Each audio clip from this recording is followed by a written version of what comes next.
السلام علیکم ورحمۃ اللہ وبرکاتہ۔ وعلیکم السلام ورحمۃ اللہ وبرکاتہ۔ شیخ، کرسی پر بیٹھنے کا نماز پڑھنے کے لیے پوچھنا تھا۔ ایک سوال ہے، ہمارے یہاں کیا ہوتا ہے کہ کرسی جو سب باندھی جاتی ہے نا، اس کے برابر رکھ دیتے ہیں، پھر وہ کرسی کے آگے کھڑے ہو جاتے ہیں نماز پڑھنے والے، پھر وہ رکوع اور سجدہ کرسی پر بیٹھ کے کرتے ہیں، کیا ایسا کر سکتے ہیں؟ نہیں، ایسا نہیں کر سکتے۔ ایک دن میں نے بہت تفصیل سے اس مسئلے کو بتایا ہے، آپ وہ ویڈیو تلاش کریں، اگر آپ کو مل جائے تو آپ اس کو دیکھ لیں۔ مختصر یہاں میں جواب دے دیتا ہوں۔ اگر کوئی آدمی نماز پڑھ رہا ہے اور شروع نماز سے آخر نماز تک وہ کرسی پر بیٹھ کر پڑھتا ہے اپنی مجبوری کی وجہ سے، تو ایسا آدمی کرسی کہاں رکھے گا؟ جس نے نماز اسٹارٹ ہی کیا ہے بیٹھ کر کے، اور پوری نماز پھر وہ بیٹھ کر کے ہی پڑھے گا، وہ آدمی کرسی صف کے برابر میں رکھے گا، یعنی کرسی کے جو پچھلے پائے ہوتے ہیں اس کو لوگوں کے پاؤں کے برابر میں، صف کے برابر میں رکھے گا، کیونکہ وہ اسی پر بیٹھتا ہے، اور وہ کرسی کے جو پچھلے پائے ہیں دونوں، وہ اس کے پاؤں کے قائم مقام ہیں۔ تو اس طرح سے اللہ کے نبی صلی اللہ علیہ وسلم نے صف میں برابر کھڑے ہونے کے لیے کہا ہے سووا صفوفکم، جی تو وہ برابر میں کھڑا ہوگا، اور جب اس طرح سے وہ بیٹھے گا تو اس کا جو کندھا ہے وحاذو بین المناکب، ان کندھوں کو برابر میں رکھو۔ جب وہ اس طرح سے بیٹھے گا تو اس کے کندھے لوگوں کے برابر میں رہیں گے، صف میں رہیں گے۔ تو یہ تو اس آدمی کا طریقہ ہو گیا جو پوری نماز بیٹھ کر کے پڑھتا ہے۔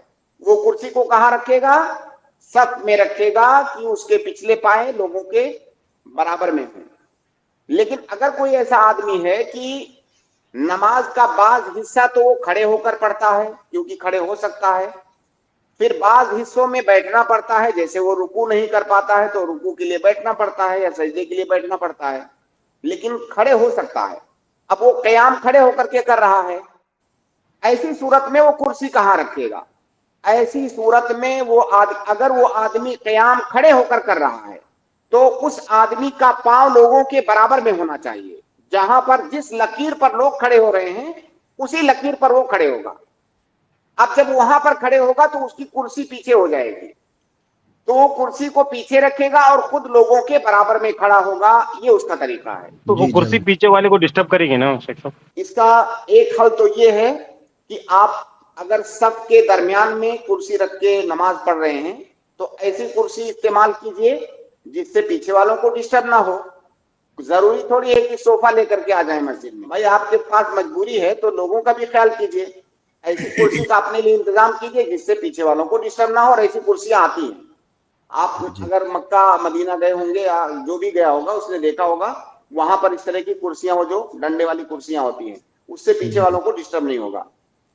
اور اگر آپ کو بڑی کرسی استعمال کر رہے ہیں تو آپ دائیں بائیں کہیں پر ایسی جگہ پر کھڑے ہوئیے جہاں پیچھے والوں کو ڈسٹرب نہ ہو۔ اس کا حل ہے، لیکن مسئلہ یہ ہے کہ اس مسئلے میں اتنا افراط اور تفریط ہے۔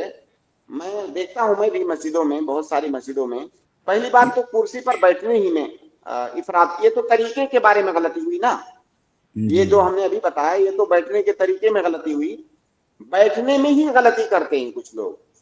آپ دیکھیں گے ان کو پورے دن جو ہے چلتے رہیں گے، بازار کریں گے اور دنیا اپنے سارے کام کریں گے، جیسے ہی مسجد میں آئیں گے وہ کرسی لے کر کے کرسی پر بیٹھ کر نماز پڑھیں گے۔ آپ یقین کریں کہ اس میں کسی فقیہ کا اختلاف نہیں ہے کہ اگر آپ کھڑے ہو کر نماز پڑھ سکتے ہیں، یا مان لیجیے آپ 4 رکعت میں سے 1 رکعت کھڑے ہو کر پڑھ سکتے ہیں، باقی کے 3 میں آپ کو بیٹھنا پڑ سکتا ہے کیونکہ پاؤں آپ کا درد کرنے لگے گا، کھڑے نہیں رہ سکتے، تو آپ کو کم از کم وہ 1 رکعت کھڑے ہو کر پڑھنا ہے۔ بیٹھنے کی اجازت اس وقت ہے جب آپ کھڑے نہیں ہو سکتے، پورے دن آپ چلتے رہتے ہیں اور مسجد میں آتے ہیں تو کرسی پر بیٹھ جاتے ہیں۔ اگر کرسی پر بیٹھ گئے اور اگر کھڑے ہو سکتے ہیں اس کے بعد کرسی پر بیٹھ گئے فرض نماز میں، آپ کی نماز نہیں ہوگی، اس پر اتفاق ہے فقہا کا، اور یہ صورتحال دیکھنے میں آتی ہے۔ جی جی تو اس لیے مسئلہ بہت اہم ہے، آپ کی نماز کی صحت اور بطلان کا مسئلہ ہے۔